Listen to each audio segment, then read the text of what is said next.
सहारा दफ्तरों पर ईडी की रेड चल रही है, इस खबर में कितनी सच्चाई है? नहीं, सच्चाई है, तभी आपकी खबर देखिए।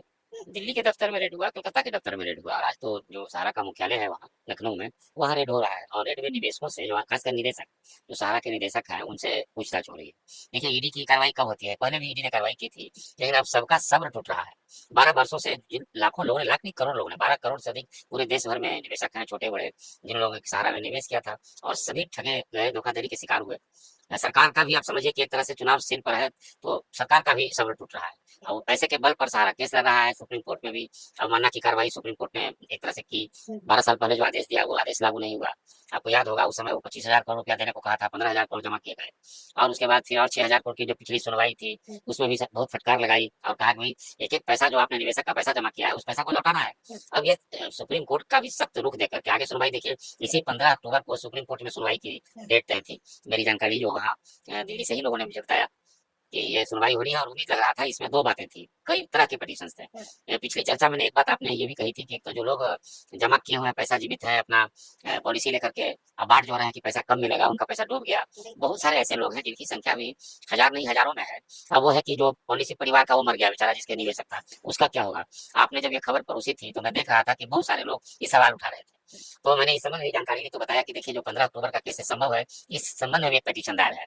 और सुप्रीम कोर्ट में जब मेंशन होगा, तो मुझे लगता है कि सुप्रीम कोर्ट इस संबंध में कहीं ना कहीं सेबी की ओर से सुप्रीम कोर्ट निर्देश देगा, और फिर अभी तो ये सारा काम लेकिन 15 तारीख वाली सुनवाई तो टल टल चुकी गई, वही मैंने कहा, तो टल गई। अब आगे फिर डेट तय होगा। यानी कि और इंतजार करना। लेकिन देखिए, अब सब्र टूट रहा है कि बात मैंने आपको इसलिए की, अब इसको लेकर के आंदोलन शुरू हो गया है।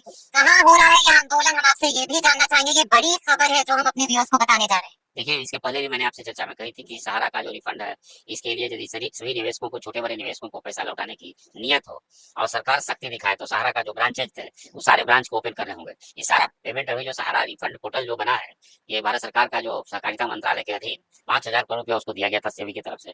अब उसकी रफ्तार इतनी धीमी है, उसमें इतना लेकुना है। और सबसे बड़ी बात यह है कि सहारा का जो ऑफिसेज है, जिन लोगों ने, निवेशक ने पैसा जमा किया, और उसमें जो पोर्टल पर लोग जान डाल रहे हैं अपना, तो उसमें इसमें कोऑपरेट करना है, इसको वेरीफाई करना है, वो करना है, या तो सेबी करेगा या नहीं तो सहारा करेगा। ये कहीं से कोई सहयोग का भाव नहीं है। और ये कारण है कि जो अब बहुत निराशा ये हो रही है कि लाखों की संख्या में जिन लोगों ने सहारा रिफंड पोर्टल पर सब कुछ डाला भी, उसके बाद या तो रिफंड नहीं मिला, उसका रिजेक्ट हो रहा है, वेरीफाई नहीं हो रहा है। तो ये पूरी जानकारी हुई इसमें, सेबी को ये जानकारी हुई कि सहारा वाले लोग इसमें कोऑपरेट नहीं कर रहे हैं। तो अब इसके बाद भी ये सारे निवेशकों का गला पकड़ना जरूरी भी है, इसलिए आखिर पेमेंट कैसे होगा? देखिए, सहारा, फिर मैं आपको कहता हूँ, आज कोई एक अनुमान था, जो लोग बढ़ा रहे थे, शुरू में तो बताया था कि 64,000 करोड़ रुपया जमा है, फिर हुआ कि 86,000 करोड़ मूलधन है। अब वो राशि बढ़कर 1,125,00,000 करोड़ हो गया है। ये निवेशक का पैसा कहते हैं। और सहारा की संपत्ति आज भी, जो एक अनुमान लोग मानते हैं, पूरे देश भर में, विदेश में भी कोई 2 लाख से अधिक करोड़ की संपत्ति वाला मालिक है सहारा।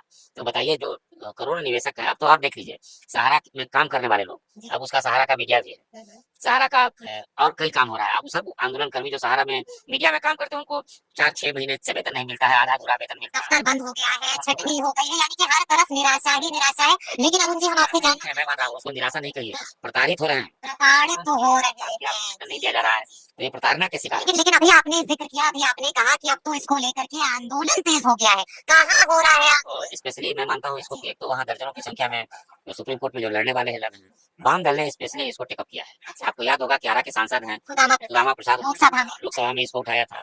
और इसी तरह से फिर पार्टी अभी झारखंड में इसको लेकर वहाँ लोगों को, सारे लोग जो निवेशक थे सड़क पर वो थे, और सीपीआई भी, माले भी इसको लीड कर रही थी, और वहाँ आंदोलन हुआ सहारा के दफ्तर, प्रशासन के दफ्तर पर। देखिए, बिहार सरकार झारखंड में तेज हो गया है। नहीं, इसी तरह से अब वामदल ने बिहार में भी करने की चाही है, इसलिए कि बिहार में भी वो संख्या जो निवेशकों की है सहारा की, उसकी संख्या करोड़ में है। अब चुनाव के पहले एक बड़ा एजेंडा है, मैं तो ये आपसे अभी पहले भी चर्चा की थी, यानी कि इंडिया गठबंधन ने इसको एक बड़ा मुद्दा बना लिया है। लेफ्ट की पार्टियां तो साथ आ रही हैं, राजद भी चाहता हूँ कि आने वाला विधानसभा का चुनाव बिहार में भी होगा अगले साल, निश्चित रूप से ये चुनावी एजेंडा बनना चाहिए। सहारा का मुद्दा चुनावी एजेंडा बनना इसलिए बनना चाहिए कि इसमें करोड़ों निवेशक हैं, गरीब गुरबा, जिन्होंने अपनी गाड़ी कमाई का पैसे पैसे काट कर जमा किया था, और सारे लोग कागज लेकर के निराश बैठे हुए हैं। और तो ऐसे लोग जो है धोखाधड़ी के शिकार हुए। ये झंझट कब हुआ चिटफंड से? जब लोगों का पेमेंट मिलना बंद हो गया, अब वो मैच्योर हो गया, और उसके बाद वो दौड़ रहा है सहारा का दफ्तर, एजेंट भागा फिर रहा है। अब वो इसके बाद भी स्थिति बनी है, बहुत बहुत निराशा, और इसी निराशा में अब लोगों का सब्र टूट रहा है। जो सहारा रिफंड पोर्टल बना है, उसके माध्यम से जो 5,000 करोड़ रुपए दिए गए थे ना, उसकी आपने ये सवाल पूछा भी था कि कब तक मिला। मैंने कहा कि जो गति है ना, उसमें 25-50 साल भी लग जाएगा। जो सिस्टम अपनाया गया है, लोग कागज लेकर के, इसीलिए कि सब कुछ